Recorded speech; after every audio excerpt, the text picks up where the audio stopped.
The Lotus Sutra. Sadharma Pundarika Sutra. Translated by Burton Watson. Nichiren.info. Chapter 28. The Encouragement of Bodhisattva Universally. Worthy. At that time Bodhisattva Universal Worthy, famed for his freely exercised transcendental powers, dignity, and virtue, in company with great bodhisattvas in immeasurable, boundless, indescribable numbers, arrived from the east. The lands that he passed through one and all quaked and trembled, jeweled lotus flowers rained down, and immeasurable hundreds, thousands, 10,000s, millions of different kinds of music played. In addition, numberless heavenly beings, dragons, yakshas, gandharvas, asuras, garudas, kimnaras, mahoragas, human and non-human beings surrounded him in a great assembly, each displaying his dignity, virtue, and transcendental powers. When Bodhisattva Universal Worthy arrived in the midst of Mount Gridhrakuta in the saha world, he bowed his head to the ground in obeisance to Shakyamuni Buddha, circled around him to the right 7 times, and said to the Buddha, "World-honored one, when I was in the land of the Buddha king above jeweled dignity and virtue, from far away I heard the Lotus Sutra being preached in the saha world. In company with this multitude of immeasurable, boundless hundreds, thousands, 10,000s, millions of bodhisattvas I have come to listen to and accept it. I beg that the world-honored one will preach it for us. And good men and good women in the time after the thus come one has entered extinction, how will they be able to acquire this Lotus Sutra?" The Buddha said to Bodhisattva Universal Worthy, "If good men and good women will fulfill 4 conditions in the time after the thus come one has entered extinction, then they will be able to acquire this Lotus Sutra. First, they must be protected and kept in mind by the Buddhas. Second, they must plant the roots of virtue. Third, they must enter the stage where they are sure of reaching enlightenment. Fourth, they must conceive a determination to save all living beings. If good men and good women fulfill these 4 conditions, then after the thus come one has entered extinction they will be certain to acquire the sutra."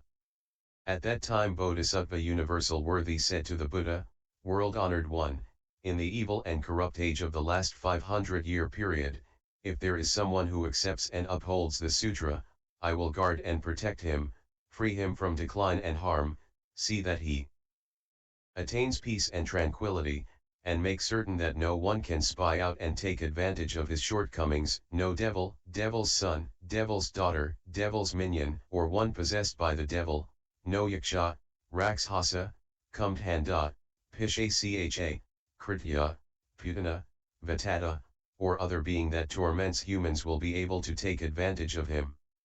Whether that person is walking or standing, if he reads and recites the sutra, then at that time I will mount my 6-tusked kingly white elephant and with my multitude of great bodhisattvas will proceed to where he is.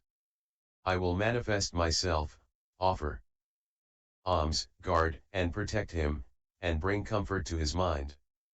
I will do this because I too want to offer alms to the Lotus Sutra. If when that person is seated he ponders the sutra, at that time too I will mount my kingly white elephant and manifest myself in his presence. If that person should forget a single phrase or verse of the Lotus Sutra, I will prompt him and join him in reading and reciting so that he will gain understanding.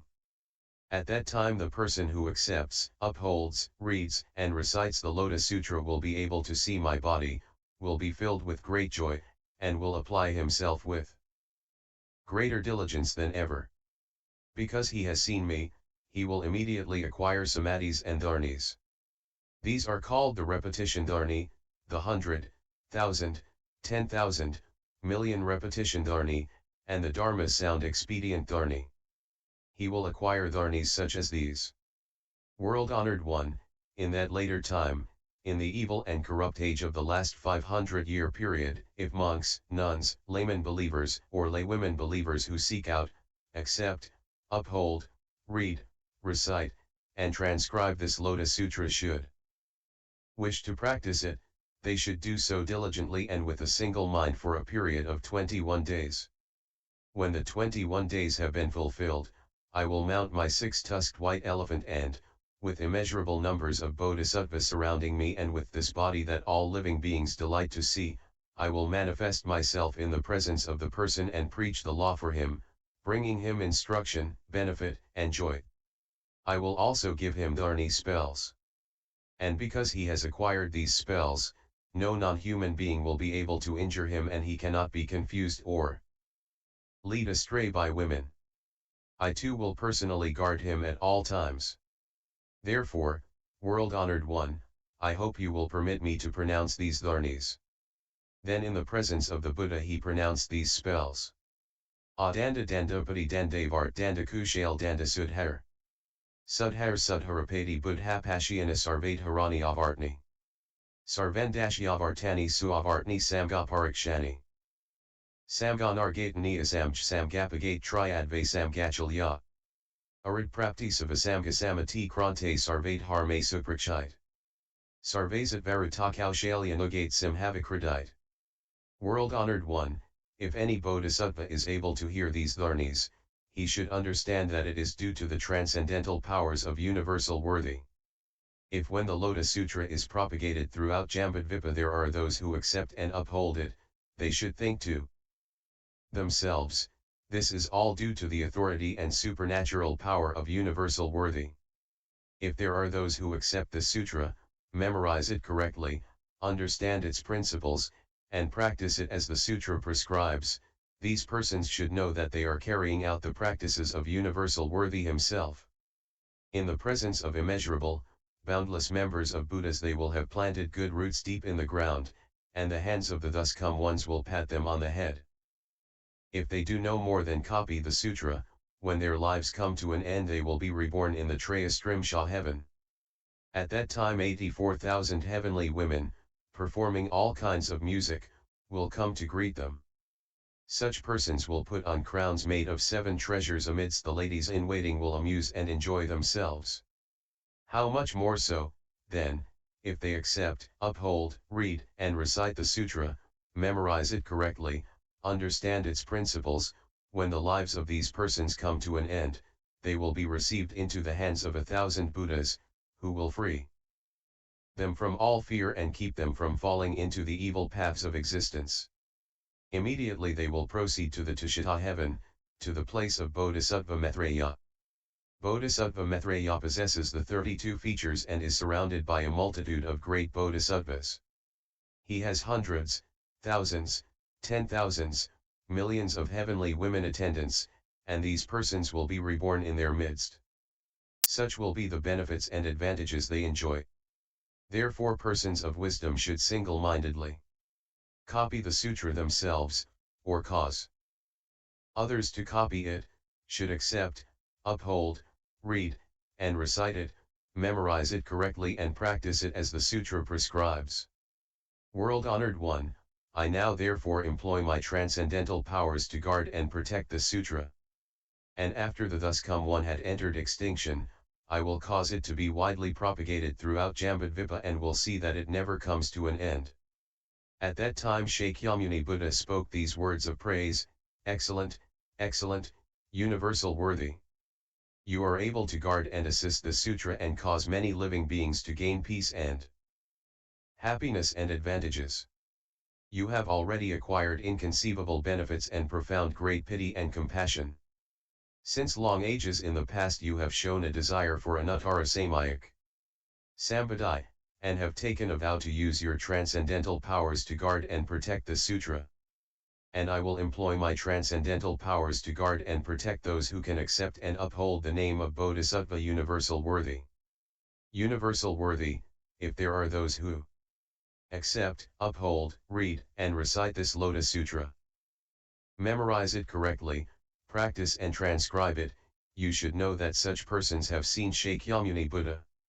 It is as though they heard his sutra from the Buddha's mouth. You should know that such persons have offered alms to Shakyamuni Buddha. You should know that such persons have been patted on the head by Shakyamuni Buddha. You should know that such persons have been covered in the robes of Shakyamuni Buddha. They will no longer be greedy for or attached to worldly pleasures, they will have no taste for the scriptures or jottings of the non-Buddhists. They will take no pleasure in associating with such people, or with those engaged in evil occupations such as butchers, raisers of pigs, sheep, chickens, or dogs, hunters, or those who offer women's charms for sale. These persons will be honest and upright in mind and intent, correct in memory, and will possess the power of merit and virtue. They will not be troubled by the three poisons, nor will they be troubled by jealousy, self-importance, ill-founded conceit, or arrogance. These persons will have few desires, will be easily satisfied, and will know how to carry out the practices of Universal Worthy. Universal Worthy, after the thus come one has entered extinction, in the last 500 year period.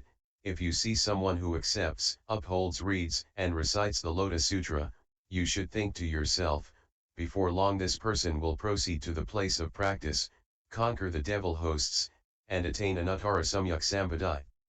He will turn the wheel of the Dharma, beat the Dharma drum, and sound the Dharma conch, and rain down the Dharma rain. He is worthy to sit in the lion seat of the Dharma, amid the great assembly of heavenly and human beings. Universal Worthy, in later ages if there are those who accept, uphold, read, and recite this sutra, such persons will no longer be greedy for or attached to clothing, bedding, food and drink, or other necessities of daily life. Their wishes will not be in vain, and in this present existence they will gain the reward of good fortune. If there is anyone who disparages or makes light of them, saying, "You are mere idiots," it is useless to carry out these practices. In the end they will gain you nothing. Then as punishment for his offense that person will be born eyeless in existence after existence. But if there is anyone who offers alms to them and praises them, then in this present existence he will have manifest reward for it.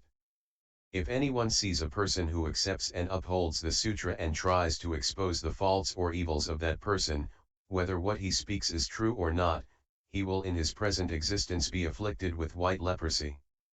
If anyone disparages or laughs at that person, then in existence after existence he will have teeth that are missing or spaced far apart, ugly lips, a flat nose, hands and feet that are gnarled or deformed, and eyes that are squinted. His body will have a foul odor, with evil sores that run pus and blood, and he will suffer from water in the belly, shortness of breath, and other severe and malignant illnesses. Therefore, Universal Worthy, if you see a person who accepts and upholds the sutra, you should rise and greet him from afar, showing him the same respect you would a Buddha. When this chapter on the encouragements of the Bodhisattva Universal Worthy was preached, Bodhisattvas immeasurable and boundless as Ganges Sans acquired dharnis, allowing them to memorize 100, 1,000, 10,000, 1,000,000 repetitions of the teachings, and bodhisattvas equal to the dust particles of the 1,000,000,000-fold world perfected the way of Universal Worthy. When the Buddha preached the sutra, Universal Worthy and the other bodhisattvas, Shariputra and the other voice hearers, along with the heavenly beings, dragons, humans, and non-human beings, the entire membership of the great assembly were all filled with great joy. Accepting and upholding the words of the Buddha, they bowed in obeisance and departed. And LS 28.